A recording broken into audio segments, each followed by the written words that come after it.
హల్లెలూయా. దేవుని నామ స్తోత్రాలు. ఈ సమయంలో మన వాక్య ధ్యానం కొరకు 2వ రాజులు 1వ అధ్యాయము 1 నుండి 4 వరకు ధ్యానం చేద్దాం. ఆహాబు మరణమైన తరువాత మోయాబీయులు ఇశ్రాయేలు వారి మీద తిరుగుబడిరి. అహజ్యా షోమ్రోనులో ఉన్న తన మేడగది కిటికీలో నుండి క్రిందపడి రోగి అయి, మీరు ఎక్రోను దేవతయగు బయల్జెబూబు నొద్దకు పోయి ఈ వ్యాధి పోగొట్టుకొని నేను స్వస్థపడుదునో లేదో విచారించుడని దూతలను పంపగా, యెహోవా దూత తిష్బీయుడైన ఏలియాతో ఇలాగు సెలవిచ్చాను, నీవు లేచి షోమ్రోను రాజు పంపిన దూతలను ఎదుర్కొనబోయి ఇట్లను, ఇశ్రాయేలు వారిలో దేవుడన్నవాడు లేడనుకొని ఎక్రోను దేవత అయిన బయల్జెబూబు నొద్ద మీరు విచారించబోచున్నారా? కాగా యెహోవా సెలవిచ్చినదేమనగా, నీవు ఎక్కిన మంచము మీద నుండి దిగి రాకుండా నీవు నిశ్చయముగా మరణమవుదు అని ఏలియా వారితో చెప్పి వెళ్ళిపోయాను. మహాపరిశుద్ధుడా, మహిమగల మా తండ్రి, ఈ దినాన్ని వాక్యం ద్వారా మాతో మాట్లాడి మీ స్వరాన్ని వినిపించి నీ కృపగలస్తూ మాతో ఉంచి గడిచిన కాలమంతా మీ కృప కనికరు మాకు తోడుగా ఉంచి నడిపించిన గొప్ప తండ్రి, నీకే స్తుతులు మహిమ పొందమని, మీ స్వరాన్ని వినిపించమని, మానవ స్వరాన్ని మరుగు చేయమని, ప్రియ పరిశుద్ధాత్ముడా మా మధ్యకు వచ్చి మీరు మహిమ పొందమని, మీరు మాట్లాడమని యేసు పరిశుద్ధ నామం బట్టి వేడుకొనిస్తున్నాం పరమ తండ్రి, ఆమేన్. చాలా జాగ్రత్తగా మీరు గమనించాలి ప్రియులారా. ఇక్కడ మనము చదివినటువంటి లేఖన భాగము మరి ఇజ్రాయేలు రాజు అయినటువంటి అహాబు కుమారుడైనటువంటి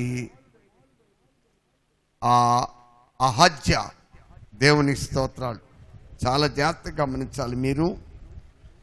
మరి దేవుడు ఆ ఇశ్రాయేలు దేశాన్ని దావీదు వంశీయులకు దేవుడు పరిపాలనకు అప్పగించారు. అయితే సొలొమోను కుమారుడు కాలంలో హల్లెలూయా మరి ఇశ్రాయేలు దేశము 2గా విభజించబడింది. యోధా బెన్యామీను గోత్రికులు యోధా దేశముగాను, తర్వాత ఉన్న 12 గోత్రాలు ఇజ్రాయేలుగా విభజించబడ్డాయి. మరి అప్పటి నుండి ఈ 2 దేశాలు వేరువేరుగా పరిపాలన కొనసాగిస్తూ వచ్చినవి.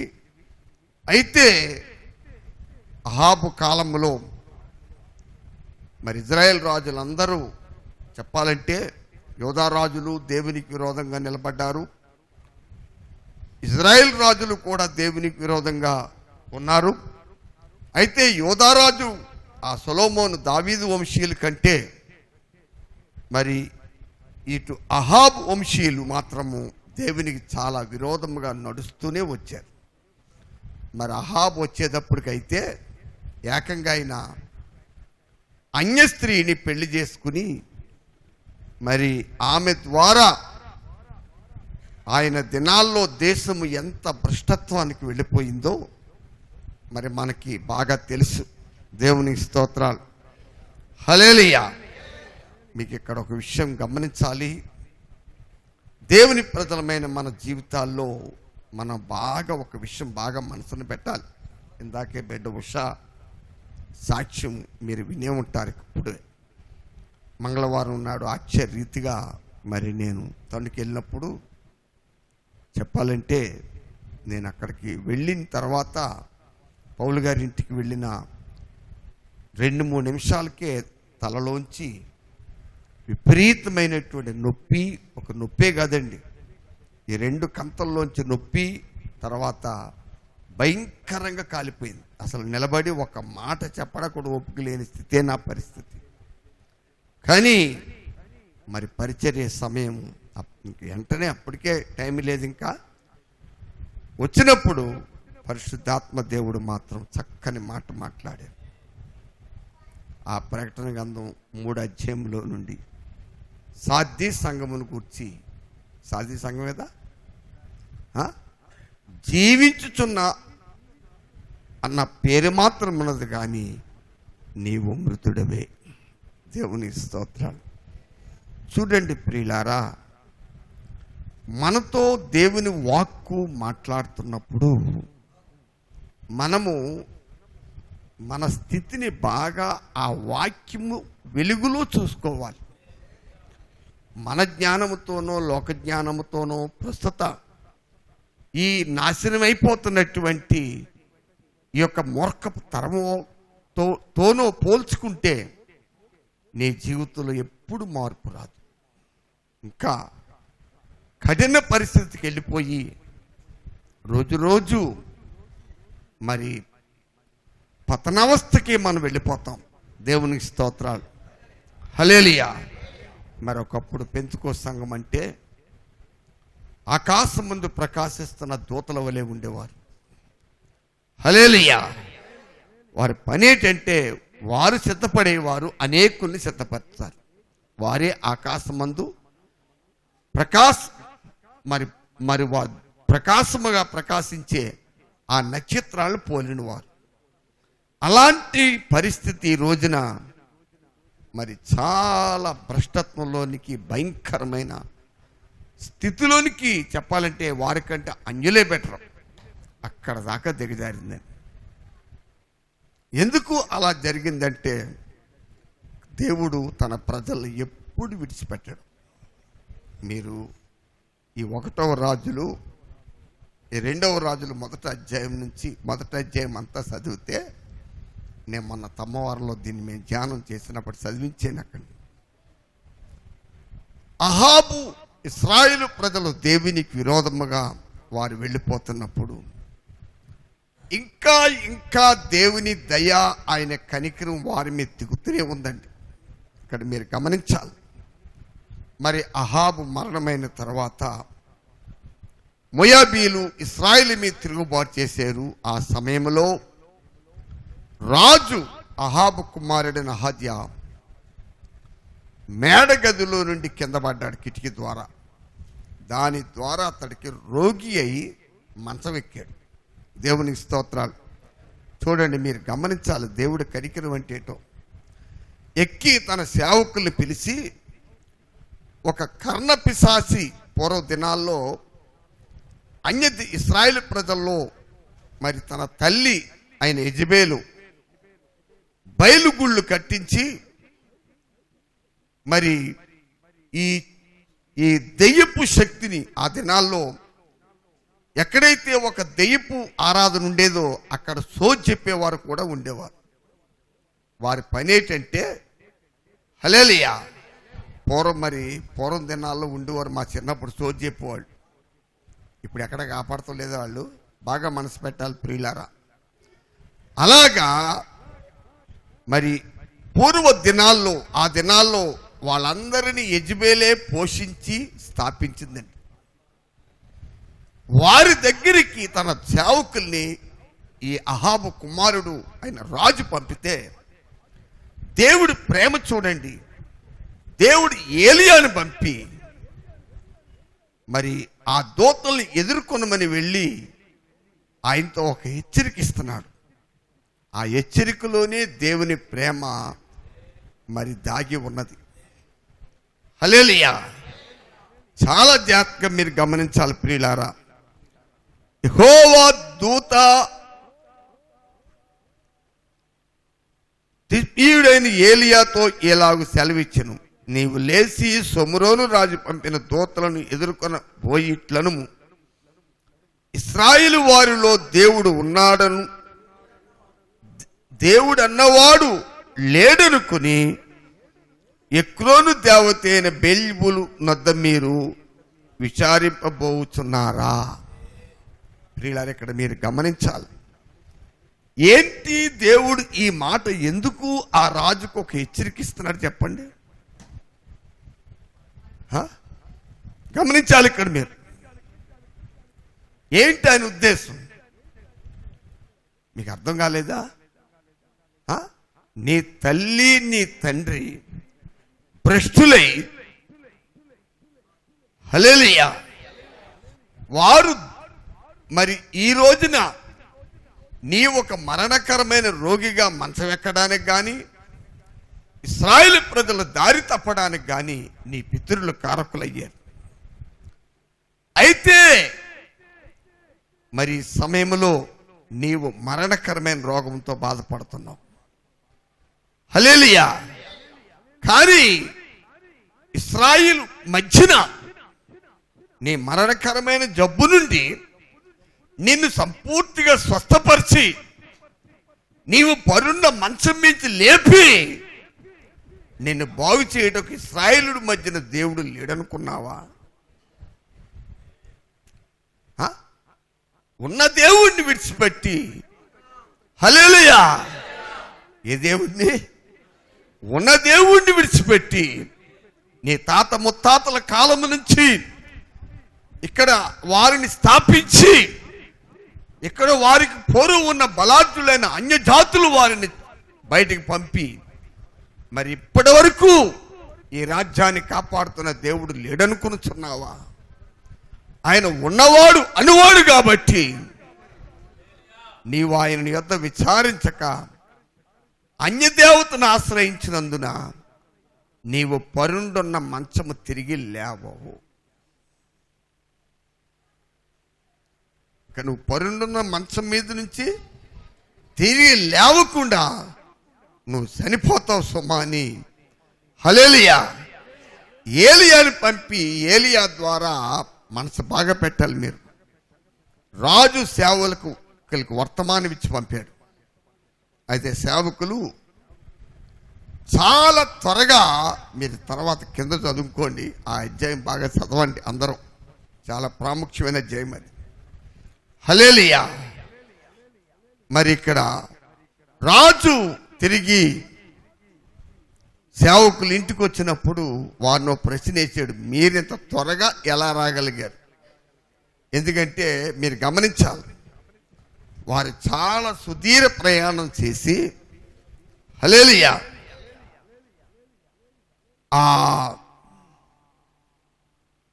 ఎక్రోను అను ప్రాంతంలో ఉన్న దేవత దగ్గరికి వెళ్ళి విచారణ చేసి రావాలి. దానికి చాలా టైం పడుతుంది. వింటున్నారా? అక్కడి నుంచి వీడికి ఏం వర్తమానం చెప్పండి. కనుక మరి సేవకుల్ని ఆయన ఇంత త్వరగా మీరు ఎందుకు వచ్చారన్నప్పుడు ఆయన ఒక మాట చెప్పాడు, అయ్యా మేము వెళ్తున్నప్పుడు ఒక మనుష్యుడు మమ్మల్ని ఎదుర్కొన్నాడు, హల్లెలూయా.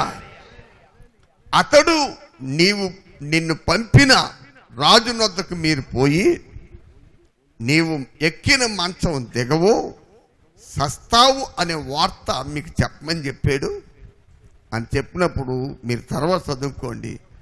అతడు ఎవరు, అతడు ఎలా ఉన్నాడన్నప్పుడు వారు ఒక మాట చెప్పారండి. అతడు గొంగలి కప్పుకొని మొలకు తోలి దట్టి కట్టుకొని ఉన్నాడు. ఎప్పుడైతే ఈ మాట చెప్పాడో వెంటనే వాడికి ఒకటి అర్థమైంది, ఓహో అతడు నా ఏలియా. మీరు గమనించాలి ప్రియులారు, ఇక్కడ అతడు ఏలియా అన్నప్పుడే వీడికి నిజంగా మారు మనసు రావాలి. ఎందుకని?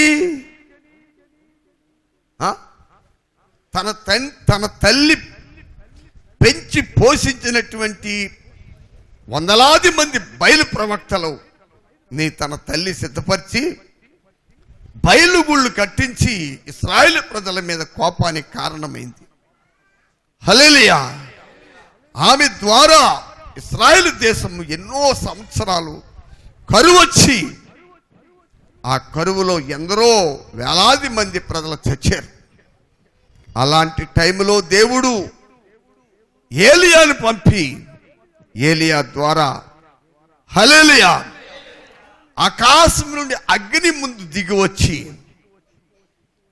అక్కడ వధింపబడిన పశు మాంసమును కందకమును కాల్చి దాని తర్వాత విస్తారమైన వర్షమును కురిపించి దాని ద్వారా ప్రజల మీద ఉన్న కరువును తొలగించి ఒక అద్భుతములు సూచక్రియలు ఏలియా ద్వారా దేవుడు చేశాడు. హల్లెలూయా. అయితే మీరు బాగా గమనించాలండి, ఈడి వార్త అంతా ఆలకించి అతడు ఏం చేశాడంటే 50 మంది సైనికుల్ని, ఆడి కాలంలో ప్రతి 50 మందికి ఒక సైనికుడు ఉండేవారు, ఒక అధిపతి. ఈ అధిపతిని పంపి మరి ఏలియా దగ్గర పలానా పర్వతం మీద ఉంటాడో మీరు ఎక్కిపోయి ఆయన్ని తీసుకురమ్మని చెప్పాడు. అయితే ఆ 50 మంది అధిపతి వెళ్ళి మరి దైవజనుడు ఏలియా దగ్గరికి వెళ్ళి వారో మాట అన్నాడండి. వాళ్ళు దైవజనుడా అని పిలిచాడు. మీరు అధ్యాయం చదువుకున్న తర్వాత హల్లెలూయా. ఏలియా వెంటనే పిలిచి, ఇగో రాజు నిన్ను దిగి రమ్మన్నాడు. అదే వినండి, బాగానండి. రాజు నిన్ను దిగి రమ్మని ఆజ్ఞ ఇచ్చి మమ్మల్ని పంపాడు అని చెప్పంగానే మరి ఏలియా ఒక మాట అన్నాడు, నేను దైవజనుడనైతే ఆకాశం నుండి అగ్ని దిగి వచ్చి మిమ్మల్ని దహిస్తుందంతే. ఆ నోటిలో మాట అలా చెబుతూ ఉండంగానే ప్రియులారా 50 మంది హల్లెలూయా ప్లస్ అధిపతి 51 మంది ఖాళీ బూడిదైపోయి. ఈ సంగతి తెలిసి కూడా మరి ఒక అధిపతిని మరి ఒక 50 మందిని పంపాడు. ఆడొచ్చి అంటాడు కదా, త్వరగా దిగు. నీకు అర్థం కాలేదా? రెండో వాడు వచ్చి ఏమంటున్నాడు అసలు ఆడికి? ఏమండి మీరు వినాలి, ఇక్కడ ఒక విషయం మీరు గమనించండి. రక్షించబడిన దేవుని ప్రజలమైన మనము దేవుని మాట వినే విషయంలో ఎక్కడ సంకుచిత భావం కలిగి ఉండకండి, దాన్ని విశాలపరచండి. ఎందుకంటే దేవుడు, మనము ఇక్కడ మన సూరిబాబు భార్య జ్యోతి ఆ మధ్యనే తొందర వచ్చింది. ఇక్కడ నేను నిజంగా ఆ విషయంలో చాలా వేదన చెందిన యథార్థం చెప్తున్నాను నేను. హల్లెలూయా. ఎంత వేదన చెందిన అసలు ఆ పిల్లని ధర్మాల నుంచి ఇక్కడికి ఎందుకు పెళ్లి చేశాను రా నేను, మీకు అర్థమైందా? కానీ ఆ బిడ్డ లేచి సాక్ష్యం చెప్పినప్పుడు మాత్రం నేను చాలా పశ్చాత్తాపడ్డా. హల్లెలూయా. మీకు అర్థం కాలేదా? ముందు తన ప్రవర్తన విషయంలో నాకు బాధ కలిగింది, కానీ తర్వాత మాత్రం నేను కాకినాడలో నీ దగ్గర కదా, ఆ కాకినాడలో మేము శిరీష కుమారి దగ్గరని అన్నాను అన్నమాట. ఇవాళ ఆ బిడ్డ చక్కని సాక్ష్యం చెప్పింది. ఆ కృపలో వాళ్ళు నిలుచుంటే దేవుడు చాలా ధన్యత అని చెప్పాను. మనసు బాగా పెట్టాలి నా ప్రియులారా. చాలా జాగ్రత్తగా మీరు గమనించండి ఇక్కడ మీరు. ఎందుకంటే మనము మార్పు నొంది, చూడండి, మనం ఒక బలహీనమైన శరీరం కలిగి ఉన్నాం. ఇందులో స్థిరమైన స్వభావం లేదు దానికి.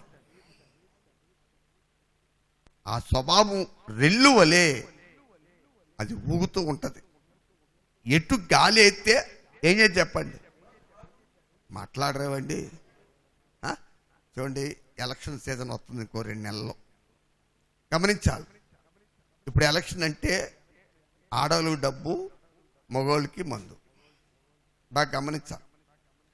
ఎవరు ఆఖరికి ఎక్కువెత్తారో అటువైపు వెళ్ళిపోతూ ఉంటుంది బండి. అప్పుడు దాకా ఈ రెల్లు ఏం చేస్తుంది, అటు ఊగుద్ది, ఇటు ఊగుద్ది, అటు ఊగుద్ది, ఇటు ఊగుద్ది, అటు ఊగుద్ది, ఇటు ఊగుద్ది. ఆ నిలబడ్డ అభ్యర్థుల గుండెలు కూడా బలంగా, అవి కూడా అటు ఇటు బాగా బలంగా కొట్టుకుంటూ ఉంటాయి. చాలా జాగ్రత్తగా గమనించండి నా ప్రియులారు ఇక్కడ మీరు. హల్లెలూయా. కాబట్టి మరి మన శరీర స్థితిని బట్టి మన బలహీనులపై దేవునికి విరోధముగా నిలబడుతున్నప్పుడు ఆ భయంకర పరిస్థితుల నుంచి సంపూర్తిగా విడుదల పొంది మనమైన కృపకు పాత్రులు అవ్వాలనేదే దేవుని యొక్క ఉద్దేశం. ఇంక అర్థం కాలేదా? చాలా జాతకినాలు. మీరు మీ అందరికి ఒక మాట, ఇతరులకి ఎవ్వరు సలహాలు ఇవ్వకండే. బోధించడానికి, హెచ్చరించడానికి ఇక్కడ నేను ఒక పాస్టర్గా, ఇక్కడ దైవజనుడిగా ఉన్నాను. విన్నారా? ఎవరు బోధించకూడదు నేను తప్పించి. ఇక్కడ ఆడవాళ్ళు కూడా కూడుకున్నప్పుడు చెప్తున్నాను, ఎక్కడ కూడుకున్నా ప్రార్థన చేయాలంతే. ఇక్కడ అప్పుడప్పుడు ఆడవాళ్ళు కూడుకుంటున్నారు, ఎవరు కూడుకున్నా సరే ఎవరు హెచ్చరిక చేయడానికి వీళ్ళు. దేవుడు ఎవరికి హక్కులు ఇవ్వలేదు. దేవునికి స్తోత్రాలు. మనసు బాగా స్త్రీలకు చెప్తున్నాను, పురుషులకు కాదు. నేను ఆ విషయంలో చాలా జాగ్రత్తగా ఉండాలి. ఎందుకంటే స్త్రీలు ఏ విషయం చెప్తారో మరలా ఆ విషయంలో అందరి ముందు బలహీనలు అవుతారు. కనుక చాలా జాగ్రత్తగా ఉండాలి. ఇక్కడ మనసు బాగా పెట్టండి ప్రియులారా. హల్లెలూయా, హల్లెలూయా. గమనించండి ఇక్కడ మీరు. మరి రాజు ఏలియా అనే విషయం తను గుర్తించినప్పుడు ఆడు నిజంగా మారు మనసు పొందాలి. ఆడు మారు మనసు పొందాలి. మొత్తం వాడు 3 గుంపుల వాడిని పంపేవాడే. కానీ 3వ గుంపు వాడు దేవుని యందు భయభక్తులు గలవాడు కనుక దేవుని స్తోత్రాలు. అతడు వెళ్ళి మొక్కాళ్ళుని, అయ్యా నా దైవజనుడాయ, ఈ నాతో ఉన్న 50 మంది ప్రాణము, నా ప్రాణము నీ దృష్టికి ప్రియముగా ఉండుగాక.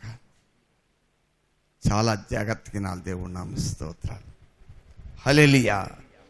మరి ఆ తర్వాత దేవుడు ఏలియానే ఏమండి మరి అహాబు కుమారుడైన అహజ్యా దగ్గర దేవుడు పంపాడు. పంపినప్పుడు కూడా వీడికి ఏం రాలేదు. ఈ దినం నేను ఆడి చరిత్ర చెప్పడానికి నిలబడలేదు, కానీ దేవుని ప్రజలుగా ఓ విషయం మీరు గుర్తించండి. ఇక్కడ 55వ కీర్తన 22వ వచనం త్వరగా తీయండి. 55వ కీర్తన 22వ వచనం త్వరగా. నీ భారము యెహోవా మీద మోపుము, నీ భారము యెహోవా మీద మోపుము, ఆయనే నిన్ను ఆదుకొను, ఆయనే నిన్ను ఆదుకొను. ఎస్, నీతిమంతులను ఆయన ఎన్నడును కదలనీయడు. హల్లెలూయా. చూడండి, రాత్రి మనం ఏ లేఖనం ధ్యానం చేసాం చెప్పండి. ఇర్మియా ప్రవచనంలో ఏ వాక్యం చూసే మనం? యెహోవా ఎవరు? మాట నెరవేర్చువాడు, నిర్మించి స్థిరపరచేవాడు. వింటున్నారా? ఏదైనా ఒక దాన్ని స్థిరపరచాలని ఉద్దేశం కలిగుంటే ఆయన దాన్ని నిర్మిస్తాడు. దాన్ని ఎవ్వడు పడగొట్టలేడు.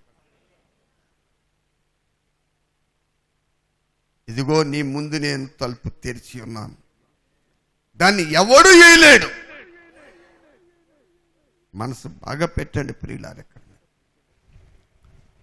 నీ భారము యెహోవా మీద మోపము, ఆయనే నిన్ను ఆదుకొను. ఇది యేసు ప్రభు పరిశుద్ధ రక్తము ద్వారా విమోచింపబడ్డ నీతిమంతుల గురించి చెప్పే మాట. వీరు యేసు ప్రభు రక్తములో విమోచింపబడినప్పుడు వీరెవరు? పాపులు, భ్రష్టులు, శాపగ్రస్తులు, మూర్ఖులు, దుర్మార్గులు, నరకపాత్రులు. అర్థమైంది మీకు? అలాంటి వారిని దేవుడు ప్రభువైన యేసుక్రీస్తు ద్వారా ఏం చేశాడు? ఆయన రక్షించి ఆయన కుమారుడైన యేసు రక్తంలో కడిగి పరిశుద్ధపరిచి, హల్లెలూయా, మన సభ పెట్టాలి. మీరు ఇక్కడ ఏం చేసి పరిశుద్ధపరిచి ఆయన కృపలో భద్రపరిచి, హల్లెలూయా. చాలా జాగ్రత్తగా గమనించండి ప్రియులారా. ఇక్కడ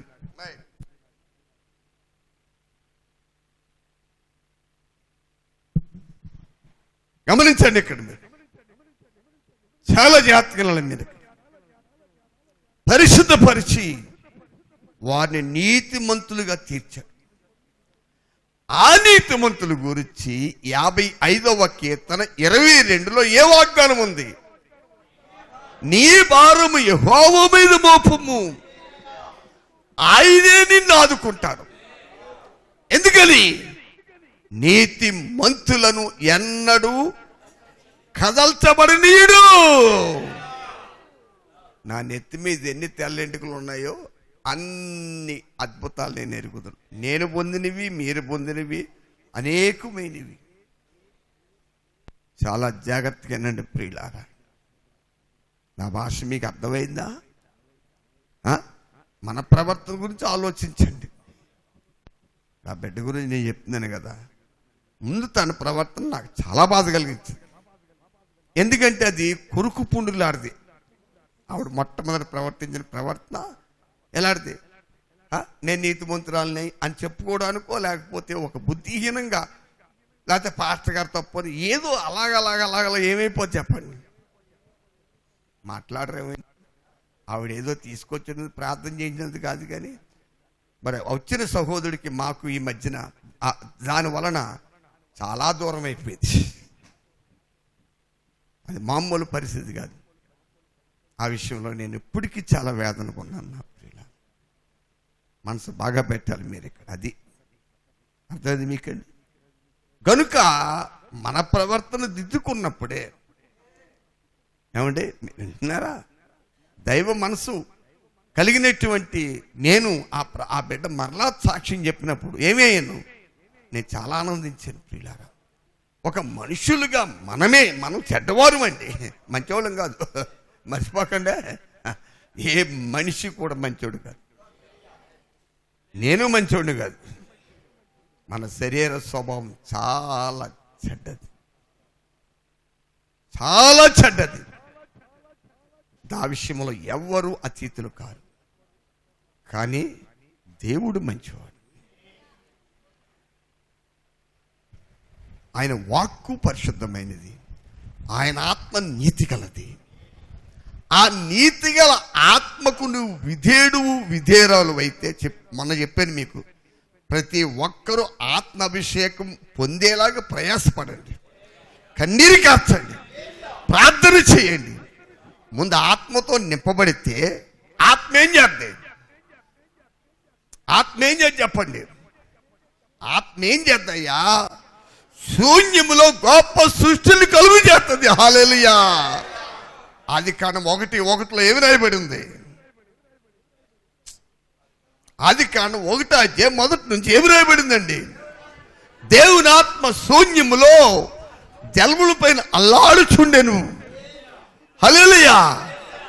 అల్లాడుతుండే మాటకు అర్థమేంటి? పొదుగుట్ట. ఏంటండి పొదుగుట్ట? పొదుగుట్ట అంటే మీకు బాగా తెలుసు, ఏడు చెప్పండి. ఏమల్లా కోడి పెట్ట కింద గుడ్లు పెడతారు కదా. హల్లెలూయా. పెట్టిన 21 దినం తర్వాత గుడ్లు పిల్లలుగా మారుతున్నాయి. దేని బట్టి? ఆ కోడి పెట్ట దాని మీద పొదుగుట వలన. మీరు ఆ గుడ్లే ఏ పెట్ట లేకుండా అలా పెడితే ఏమవుద్ది? మొత్తం కుళ్ళిపోతాయి. పరిశుద్ధాత్మ అభిషేకం పొందుట వలన అతడు మనలో ఒక నూతన విశ్వాసాన్ని పుట్టిస్తాడు. లేని వాటిని ఉన్నవని రుజువు చేయడానికి నీ అంతరంగములో నివసించి నిన్ను స్థిరపరిచి బలపరుస్తాడు. మానవ హృదయం మోసకరమైంది, ఎప్పుడు నాశనమయ్యే విషయాల గురించి ఆలోచిస్తూ ఉంటుంది, ఎప్పుడు విరోధ భావముతో నిండిపోయి హల్లెలూయా ద్వేషాలతో రగిలి వ్యతిరేకముగా ప్రయాణిస్తూ ఉంటుంది. అలాంటి హృదయములో పరిశుద్ధాత్మ అభిషేకం ఉంటే ఏమవుతుంది చెప్పండి? మొట్టమొదట నీలో ఒక నూతన నిరీక్షణ, నూతనమైన విశ్వాసం,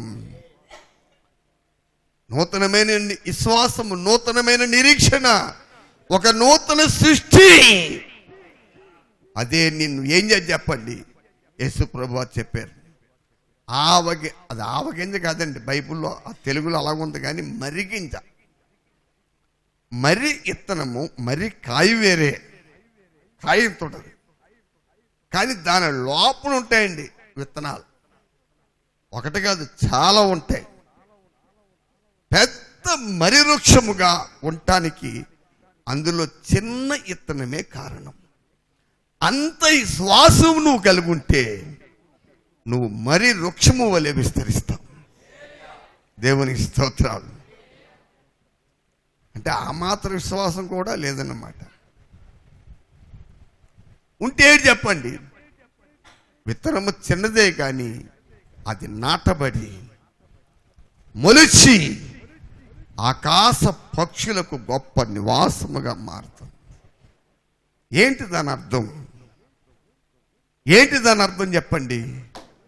బుద్ధిగంత నివాసులు ప్రపంచ నలుమూలలకు నీ ఒక సాక్షిగా ఉంటావు.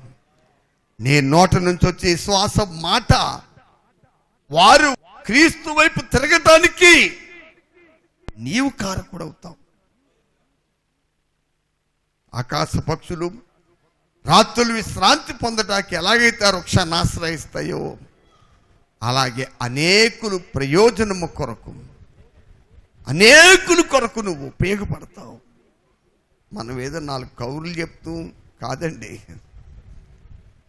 మన క్రియ, మన ప్రవర్తన, మన నోటి మాట, మన నడక అన్ని ప్రభువుకి సజీవ సాక్ష్యంగా ఉండాలి. అది నీకు అర్థమవుతుందా? కాబట్టి ఇక్కడ ఒక విషయం గమనించాలి మీరు. దేవునికి స్తోత్రాలు. దేవుడిచ్చిన అవకాశాన్ని ఆ రాజు సద్వినియోగం చేసుకోలేదు. అది పక్కన పెట్టండి. ఇక్కడ ఒక విషయం మీరు గమనించాలి. విమోచింపబడ్డ మన జీవితాల్లో అర్థమైంది మీరు, ఎలాంటి పరిస్థితులు వచ్చినా నువ్వు లటు ఇటు పరిగెడతాం కాదు. నీలో కనీసం ఆ నీతి మంత్రుడనే గ్రహింపు లేక బీజము ఏమాత్రమైనా ఉంటే ఏం చేస్తావు? తిన్నంగా దేవుడి దగ్గరికి వెళ్తావు, ప్రభు దగ్గరికి వెళ్తావు, దైవజనుల దగ్గరికి వెళ్తావు. అయ్యా నా పరిస్థితి ఇది. ఒకప్పుడు నేను నిరీక్షణ లేనివాడుగా, భ్రష్టుడిగా, పాపిగా, మరణకరమైన రోగాలతో వైద్యులు సస్తామని చెప్పారు. దేవుడు నన్ను ఈ పరిచర్య ద్వారా, మీ నోటి మాట ద్వారా దేవుడు విడిపించాడు. ఇప్పుడు నా పరిస్థితి కారణం. ఒకవేళ నీకేదన్నా తెలిస్తే దాన్ని ఒప్పుకుని విడిచిపెట్టి మారు మనసు పొందాలి. అప్పుడు 55వ కీర్తన 22వ వచనం నీ పక్షాన మా పక్షాన నెరవేర్చబడదు. అంతే తప్ప హల్లెలూయా దానికి విరోధముగా ఆ అహాబు కుమారుడు చేసినట్లు కానీ చేస్తే, అయ్యా రోగువైతే ఎక్కిన మంచం దిగవు, అప్పులు పాలైపోతే ఇంకా తిప్పలు పడతా ఉంటావు, ఉన్నది కూడా ఊడిపోద్ది. అర్థమైందా?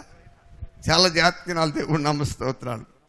ఎందుకంటే దేవుని హెచ్చరిక మనకు ఒక గొప్ప నిరీక్షణ ఇస్తుంది. దాని ద్వారా నీ హృదయం మెత్తనబడాలి, మార్పు కలగాలి. అవును ప్రభువా, నీకు విరోధముగా నేను నిలబడ్డాను. నువ్వు ఎక్కిన మంచం దిక్కుని సత్తావరా అన్నప్పుడు ఆడు ఏం చేయాలి? అవును దేవా, నువ్వు సజీవుడు ఉన్నవాడు. దాని అలాగ మారు మనసుగా పొందకుండా ఉంటేమవుద్ది? ఇటు మారు మనసు పొందకుండా ఇంకా కట్నం తెచ్చుకున్నాడు కాబట్టి, నన్ను చంపుతా, నువ్వు సత్తావని చెప్పావు కనుక నేను చంపుతాను అని ఏం చేశాడు? 3 పర్యాయములు 3 యాభైలు పంపాడు. పాపం ముందెళ్ళిన 2 గుంపుల వారు చచ్చారు. 2వ వాడు చెప్తున్నాడు, అధిపతి నువ్వు త్వరగా దిగిరా. ఏమండి, ఆడి ఎక్కిలినటువంటి పర్వతం మీద ముందు చచ్చిన వారి బూడిద ఉందండి. ఏమల్లా అలా చూస్తారే? ఇప్పుడు ఇజ్రాయేల్ ప్రజలు మల్లాడ పక్క చిక్కినోళ్ళు కదా, వాళ్ళు బలార్జులు, ఎత్తైన మనుషులు. హల్లెలూయా. కాబట్టి ఒక్కొక్కడు కాలిపోయిన దగ్గర గంపడి బూది ఉంటుంది. ఆ బూడిదలో పడి నడుతున్నారు వీళ్ళు. అరే అక్కడికి వెళ్తే మా పని ఇలా బూడిద అవుద్దని గ్రహింపేడికి లేదు. ఎవరు చెప్పాడు? మంచం మీద సావటానికి సిద్ధంగా ఉన్న రాజుగారు. వచ్చిన వీళ్ళకని బుర్ర ఉండొద్దు చెప్పండి. ఆడు సావటానికి సిద్ధమయ్యాడు, ఆడు పంపిన ఇల్లు తెచ్చారు. మరి మన పరిస్థితి ఏంటి? ఇదేమి ఆలోచించుకుని బూడిదలో పడి నడిచి వెళ్ళి వారు మరేం చేశాడు? ఏలియా రాజు చెప్తాడు, త్వరగా దిగు. దేవుని స్తోత్రాలు. మొదట పట్టిన వారికి గతే వారికి పట్టింది, వారు చచ్చారు. కానీ మూడో వాడు పంపాడు రాజు. మూడో వాడు బయలుదేరినప్పుడే 50 మందికి బాధ్యత ఉన్నాడు. అరే నాయనలారా, మన ముందు 2 గుంపులు వారు వెళ్ళారు. మొదటి వారికి వెళ్ళినప్పుడు ఆడికి ఏం జరుగుతుందో తెలియదు పాపం, ఆడు బూడిద అయ్యాడు. రెండో వాడు అధిపతికి బుద్ధి లేదు, వెళ్ళిన వారికి బుద్ధి లేదు, వాడు బూడిదైపోయాడు. కానీ మనం ప్రాణాలతో ఎంతమంది తిరిగి రావాలనుకుంటున్నాడు అడిగాడు. హల్లెలూయా. అధిపతి వారికి బోధిస్తూ ఉన్నాడు, మీరు అహంకార బుద్ధితో కానీ ఎక్కడ దైవజనుడి దగ్గర మీరు ప్రవర్తించకండి. హల్లెలూయా.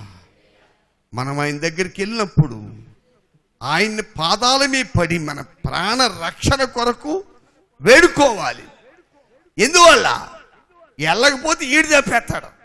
ఎవడో ఈ మంచం మీద సావుటాయి సిద్ధంగా ఉన్న రాజుగాడు అంటే ఆడు చంపడు, కానీ ఇంకా ఉన్న సైనికులకి ఆజ్ఞిస్తారు, వాళ్ళు చంపుతారు. కాబట్టి ముందుకెళితే ముందెళ్ళిన వారు 2 గుంపుల వారు వల్ల ఉంటే మనం చేస్తాం. కాబట్టి మనకు బతకాలి. ఏం జరిగిందో తర్వాత మీరు చదువుకోండి, 1వ అధ్యాయంలో ఉంది. ఎంత వినయముగా అక్కడ దైవజనుడి దగ్గరికి వెళ్ళారు. హల్లెలూయా. దాని వలన వారు బతికారు. నా ప్రియులారా, ఇక్కడ ఒక విషయం మీరు వినండి.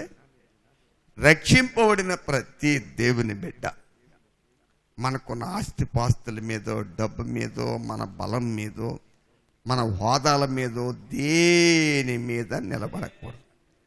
ఇవన్నీ జరిగిపోతున్న నీడ వంటివే, నీడ వంటివే ప్రియులారా. మరి ఎవరి మీద మనం అనుకోవాలి?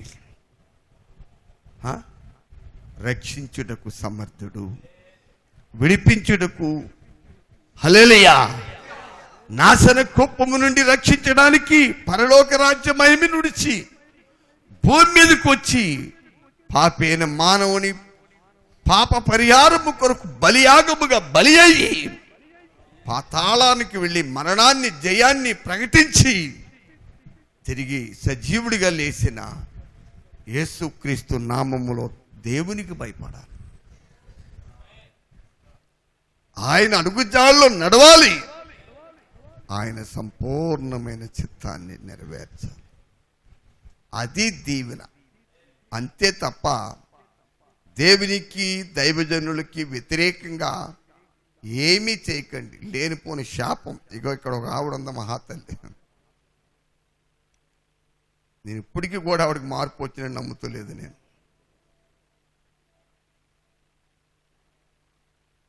చాలా జాగ్రత్తగా మీరు గమనించాలి. చాలా జాగ్రత్తగా గమనించండి నా ప్రియులారా. మీరు మనసు బాగా పెట్టండి. మునుకోలకి ఎవ్వడు వెదిరి వెళ్ళటానికి వీల్లేదు. రక్షించబడ్డ దేవుని ప్రజలు ఎవరండి వీరు? శ్రమ, బాధ వస్తే లోకాన్ని మీద ఆనుకుని లోకం వైపు వెళ్ళి ఏదో పొందేవారు కాదు వారు. వారు ఎవరో మీకు నేను చెప్తాను. యెషయా ప్రవచనం 8వ అధ్యాయము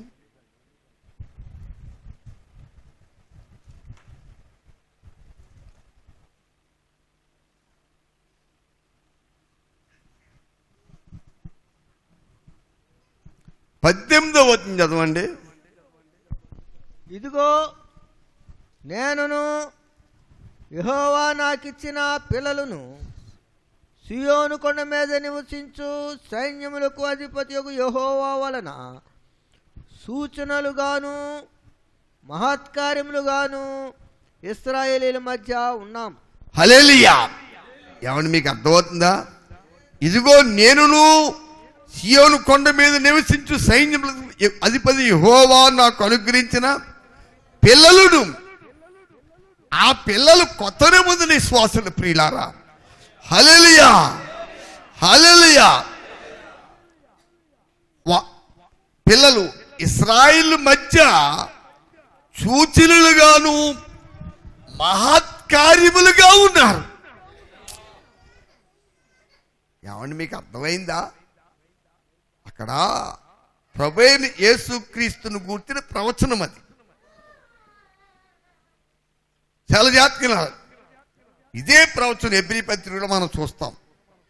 ఇదిగో దేవుడు నాకు ఇచ్చిన పిల్లలు. అక్కడ వారి కొరకు ఆయన ఏమి చేశాడో బలి యాగం రాయబడింది. ఆ విమోచింపబడ్డ పిల్లలు ఎవరట? ఇశ్రాయేలు మధ్యన సూచనలుగా, వీరు దేవుని ప్రజలని అనే ఒక సూచనలుగాను ఇంకెలా ఉన్నారు? మహత్కార్యములుగా ఉన్నారు. ప్రియులారా, చాలా జాగ్రత్తగా గమనించాలి మీరు. ఇక్కడ విమోచింపబడ్డ దేవుని ప్రజలు ఏదో దరిద్రులో అడుక్కునేవారు, దిక్కులేని వారు ఏమండి కారు. వారు ఏ విషయమైనా సరే లోక విషయం మీద అనుకోరండి. ప్రతి దానికి దేవుని వైపే చూస్తారు, దేవుని మీదే ఆధారపడతారు. హల్లెలూయా. ఎందుకంటే నీతిమంతులను ఆయన ఎన్నడూ కదలనీయడు.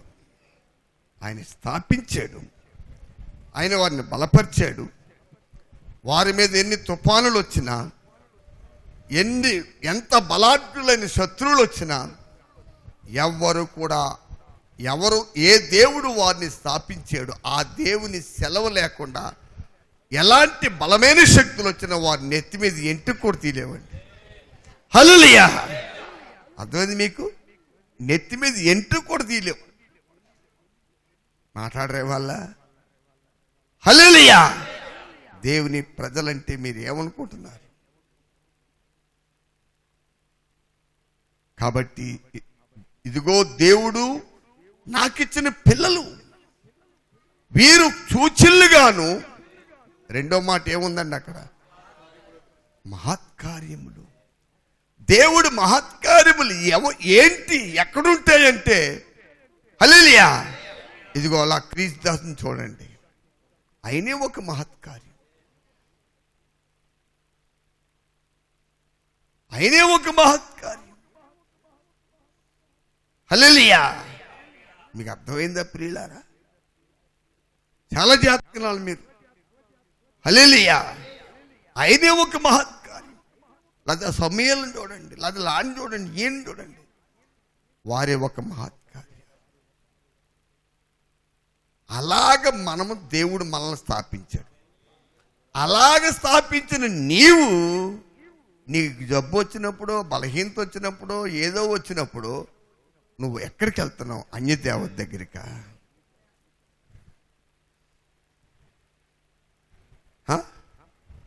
చెప్పండి ప్రియులారా. మీరు 19వ వచనం కూడా చదవండి. అక్కడ ఏముందో ఆ 8వ కీర్తనలో, వారు మిమ్మును చూచి కర్ణ పిశాచి గలవారి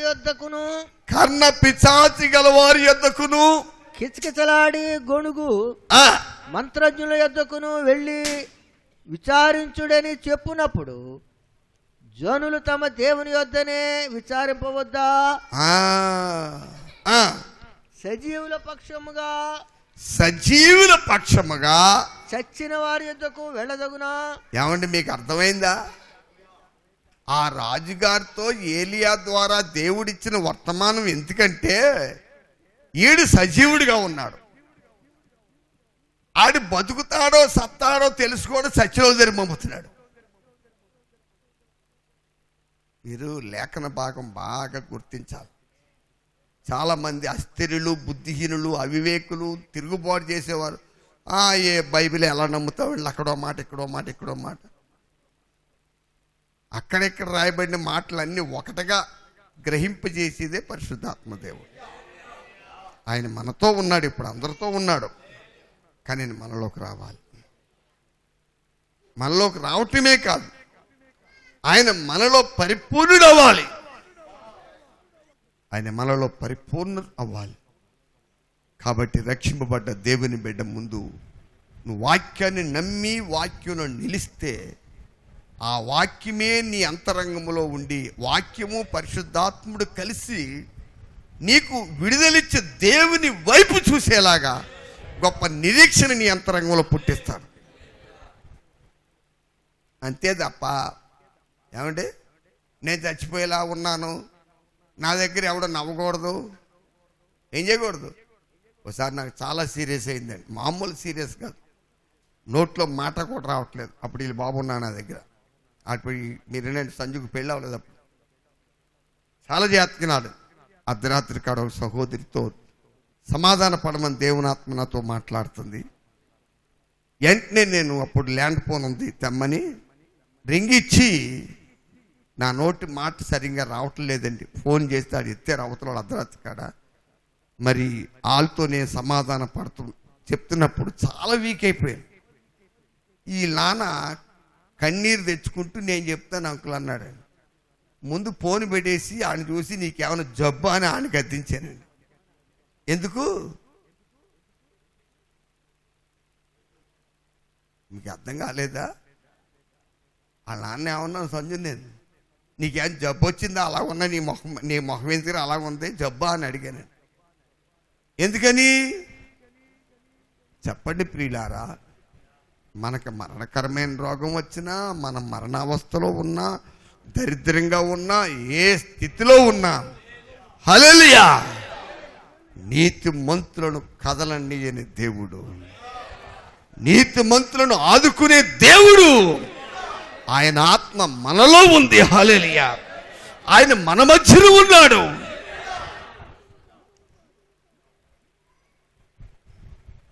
అర్థమైందా? ఆయన సజీవులకు దేవుడు, ఆయన సజీవుడు, ఆయన సజీవులకు దేవుడు, ఆయన సజీవుడు. గనుక ఎప్పుడు ఆయన్ని కలిగిన వారు, దేవుని స్తోత్రాలు, ఎప్పుడు నిరీక్షణతో కూడిన మాటలే. మీకు మాట చెప్తాను, దానిని బట్టే ప్రియులారా, ఎలీషా చనిపోయి సమాధిలో పెట్టబడి సంవత్సరం అయిందండి. అప్పటికేమి లేదు అక్కడ, ఆయన బాడీ లేదు, కొన్ని ఎముకలు ఏమన్నా మిగిలి ఉన్నాయేమో. హల్లెలూయా. ఇశ్రాయేలుకి అమ్మోనీయులకు అనుకుంటా యుద్ధం బాగా జరుగుతుంది. ఒక సైనికుడు చచ్చిపోతే మరి అతన్ని పెట్టడానికి ఏ సమాధి లేక, అక్కడ టైం లేక, ఆ పక్కన ఉన్నటువంటి ఎలీషా సమాధిలో పడేసారు తీసుకెళ్ళి. హల్లెలూయా. అక్కడ పెట్టేసి వీళ్ళు వచ్చేస్తే ఆడేసాడు, సజ్జుడిగా లేచి వచ్చాడు. దేవుని స్తోత్రం. ప్రియులారా, సంవత్సరము క్రితము చనిపోయినటువంటి ఒక దైవజనుడైనటువంటి ఎలీషా ఎముకలే ఒక ఇశ్రాయేలును సజీవుడిగా చేస్తే, హల్లెలూయా, భూమికి ఆకాశమునకు సర్వ సృష్టికి సృష్టికర్త అయిన దేవుడైన ఆయన మార్పు లేని దేవుడు, పరిశుద్ధుడైన దేవుడు, ఉన్నవాడు అనువాడని చెప్పే దేవుడు. ఆయన వాక్కు నిరీక్షణ పుట్టించేది, ఆయన వాక్కు చనిపోయిన వారు లేపింది. హల్లెలూయా. ఈ గ్రామంలో ముగ్గురు లేసారండి. ఒకట ఆకులలో సూర్యుడనే ఆవిడ, ఆ యేసుమణి తాలూకా. రెండోది యేసురత్న గారు అమ్మాయి గ్రేసు. హల్లెలూయా. దానికి రెండిటి మధ్యన మా తల్లి 80లో 24 గంటలు నా తల్లి శవాందాసం దానికి ఇక్కడ ఉన్న వారే సాక్షి. అద్భుతంగా దేవుడు బతికించాడు. కాబట్టి మనం నిత్యము సేవించే దేవుడు ఆయన ఏమి ఒక మైకు, ఏమండి చూడండి, మైకు లోపల బ్యాటరీ ఉంది, అయినా కరెంట్ లేకపోతే పనిచేయదు. కరెంటు బ్యాటరీ ఉంటేనే పనిచేస్తాయి. ఈ రెండు పోయినాయి అనుకోండి, ఇది నిర్జీవ వస్తువే. ఇదొక నిర్జీవ వస్తువే ప్రియులారా, ఇది జీవం గల వస్తువు కాదు. మనము అంతే. కనుక జీవిస్తున్న దేవుడు మనలో ఉన్నంత కాలము మనం జీవించేవారు. ఆయన లేకపోతే మాత్రం హల్లెలూయా.